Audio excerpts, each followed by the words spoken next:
My name is Raul Gupta, and I'm a physician in Gibson's. Hopefully, today's lecture is an opportunity to see how we can actually start working with shifting the balance of responsibility in a way that's compassionate and actually gets the patient excited. And that's brief action planning. Just to share my background with pain patients, I've worked with about 250 to 300 patients with pain, complex pain, using brief action planning and some of the other things we're going to show. And so I can say that I found it to be incredibly effective with this group of patients. I do want to start with a quote.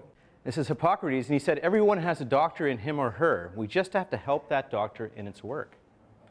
The natural healing force within each of us is the greatest force in getting well. So the question is, how do we ignite this healing force? And I would propose that brief action planning is one way. There are many, many ways. Brief action planning is one way. So let's define it. It's a self-management support tool based on the principles and practice of motivational interviewing.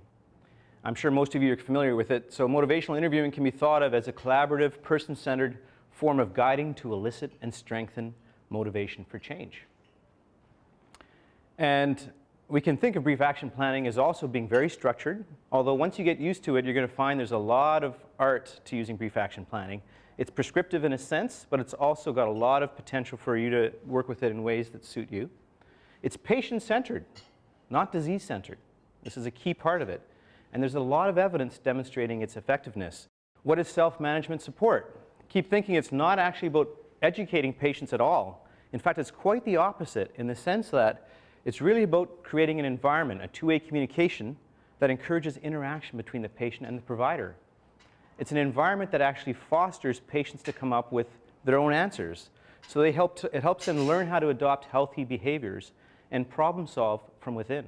This is the key message to get from today if you're going to get anything. The goal of self-management support is to increase the patient's self-confidence in their ability to change their behaviors. And we can think of that as self-efficacy. Now, it's easy to come up with a definition. It's much more useful to actually feel what self-efficacy is. So let's just go through a very quick internal exercise. Think about a time when you accomplished something that challenged you, something that was useful or meaningful to you. It could have been some outdoor venture.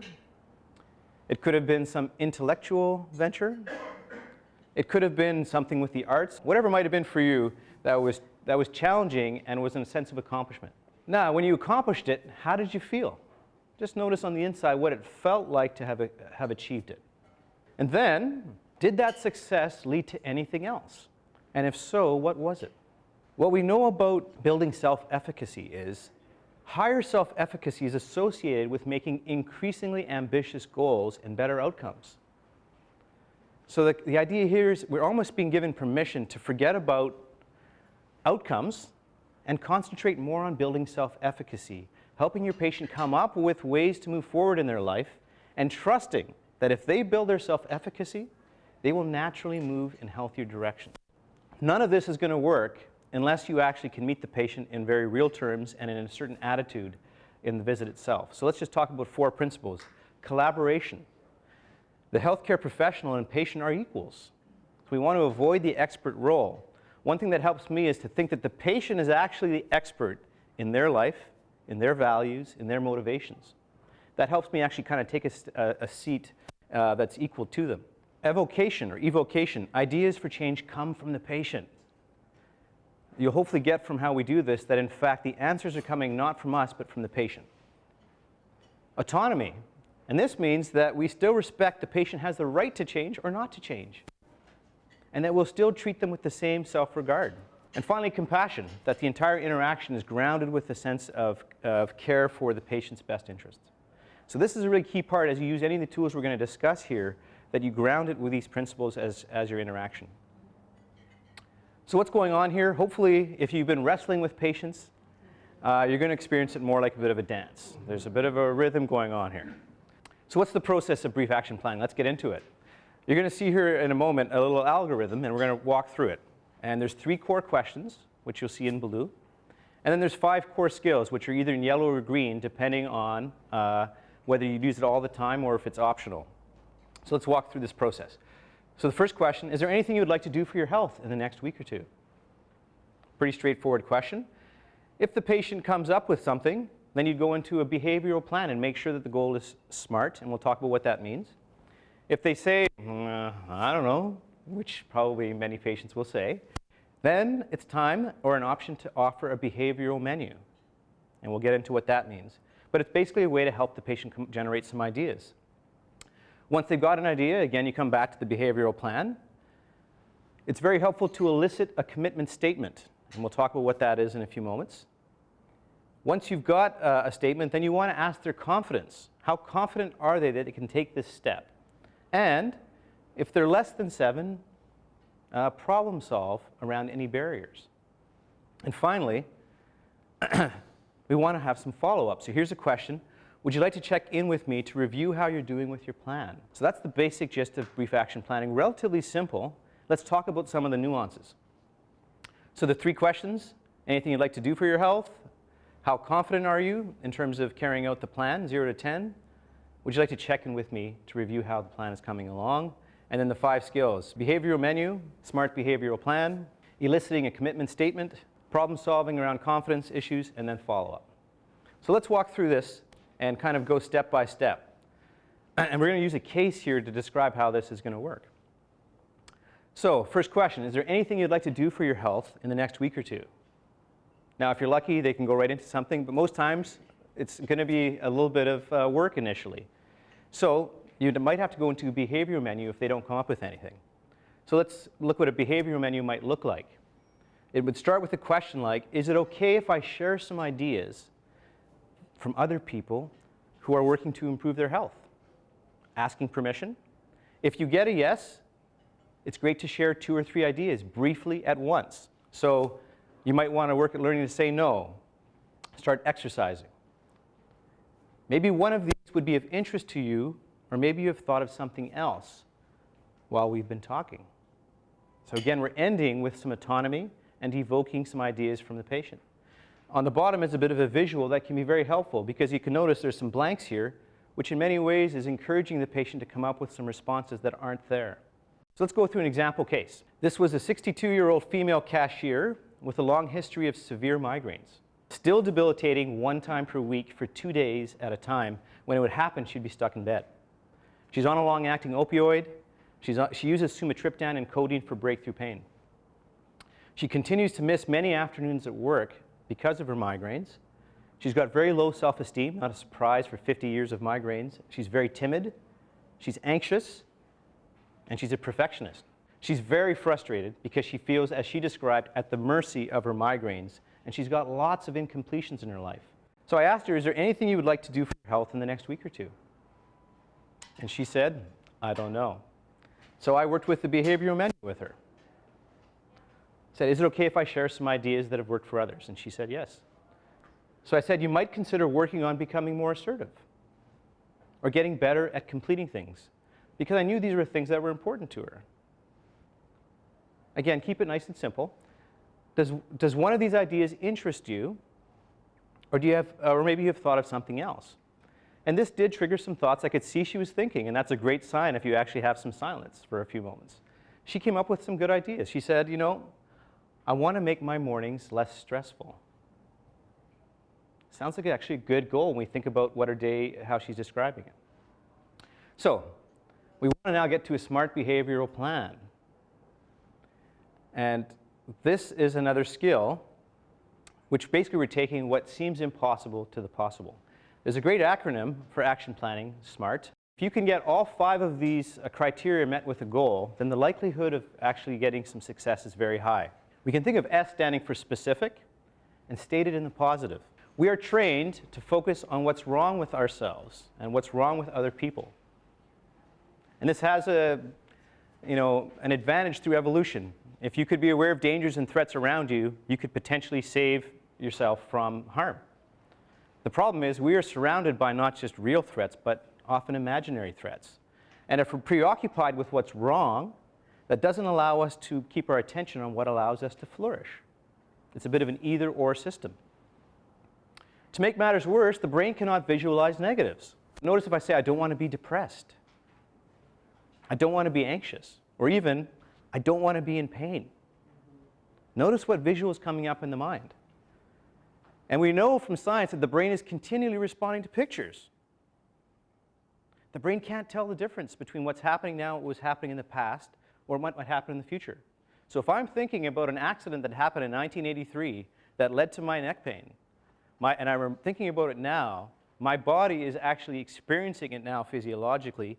I'm having all the cardiovascular, GI effects, cortisol effects that would be happening now. Similarly, if I'm thinking about the future and how long this pain might last, or when might the pain come back again, the same thing is happening. So what research is telling us, and this is a lot from positive psychology and the work of Barbara Fredrickson, is if you can shift the focus to positive visuals, this actually has deep impact on cognitive function and allows us to access parts of the brain that are far more creative, far more able to come up with ideas because it's in a much more relaxed physiology. So as an example, if you have a patient, I want to stop being in so much pain, good goal, but notice it's a negative visual. You might just ask a question like, what would you prefer to experience? How would you rather the body feel? Those kinds of questions. And you might get responses like, I want to feel more comfort in my body, or I want to feel more energetic. Now we've got a positive visual. It's a really key, subtle, important point. So let's look at the rest of SMART behavioral plan. So we want it to be measurable.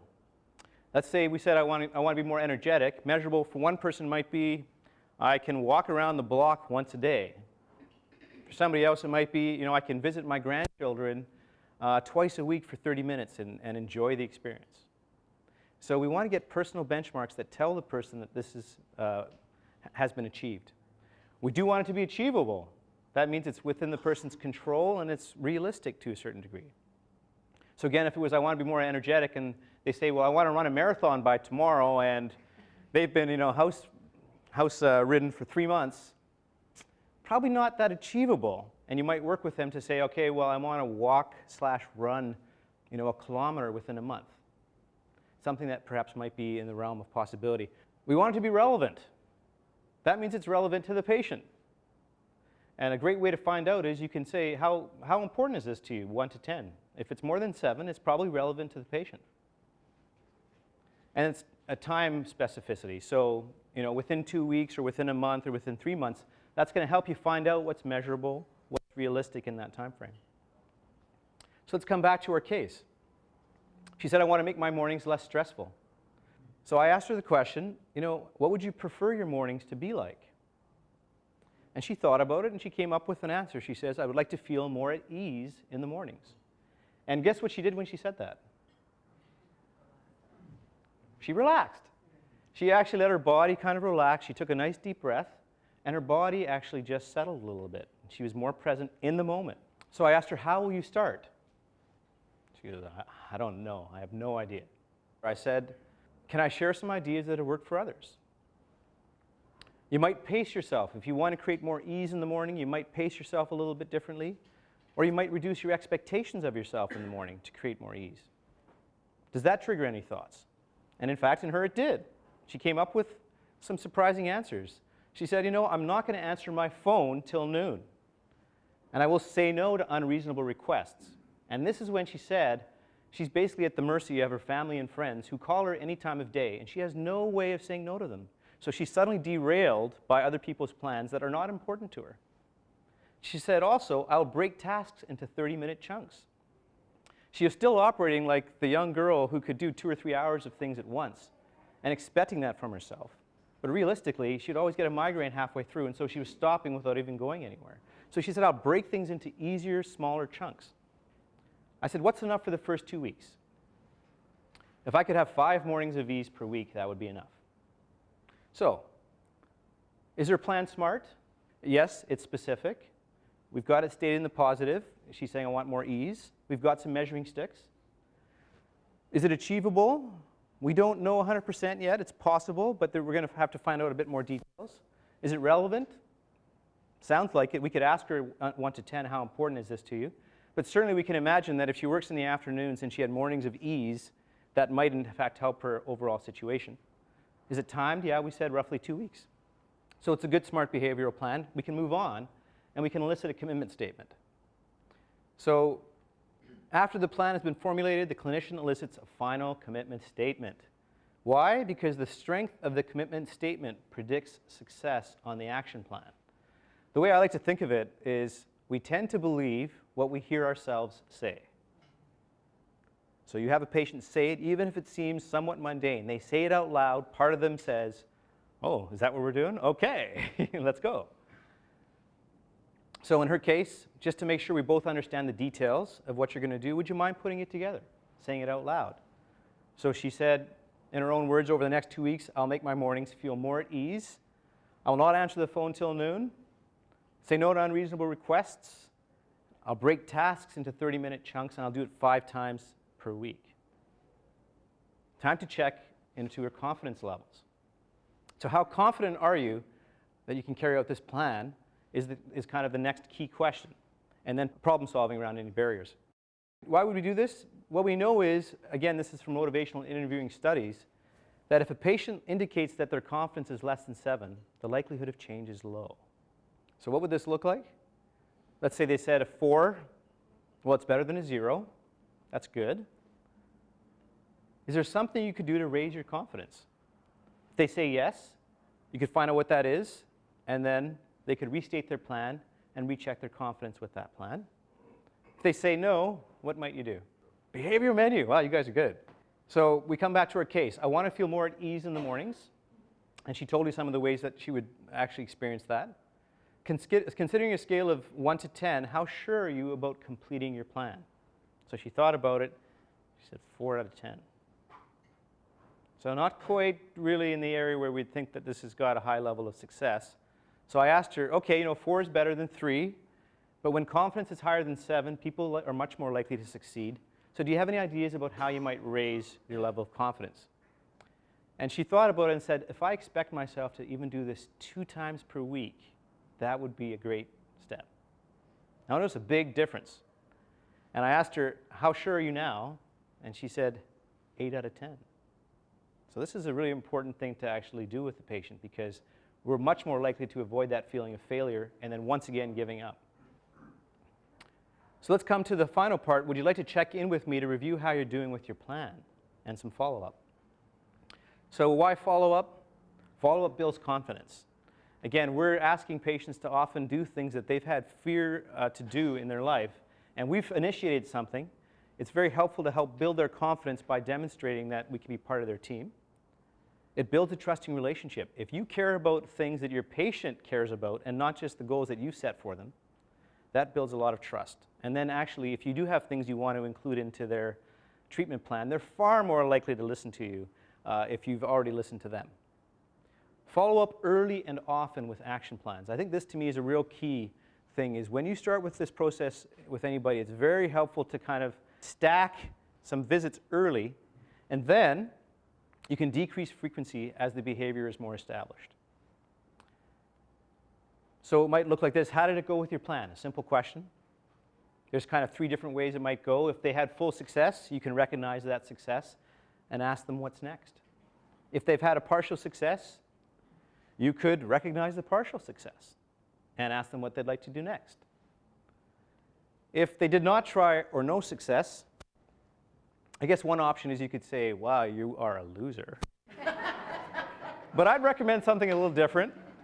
I'd kind of reassure them that this is actually really common. It's hard to get going. It's hard to start. So you could just reassure that this is common, and you could just check back with them. What's your next step? In fact, their next step might be, I'm not ready to change this. And then we have to come back to autonomy. That's their choice. So let's look at our case. I saw her 2 weeks later, and I asked her, how did it go with your plan? She came in with a totally different physiology. She was way less timid, and she actually was far more calm and more upbeat. And she was excited. She said she'd said no twice to 2 different family members who had made requests of her, and she had limited tasks to 30 minutes instead of an hour and a half. And she said in her in what she described as the new morning ease, she had completed 3 different tasks in the 2 weeks for the first time in a decade. She had actually cleaned the bathroom in the morning in a 30-minute chunk. She'd taken her recycling out, and she'd written some thank you letters that she'd been waiting for 6 months to write. So she had a huge sense of accomplishment. We talked about self-efficacy. She did have some difficult days where she did not take her meds on time. Then her headaches actually escalated, and she ended up still missing 2 days of work in that 2-week period of time. Still not as bad as before, but she was still missing work. So after congratulating on her success, I said, what else would you like to do in the next 2 weeks? And because of what she noticed where she was having some difficulties, and she's got some confidence now, she said, I want to create a new response to my migraines. Wow.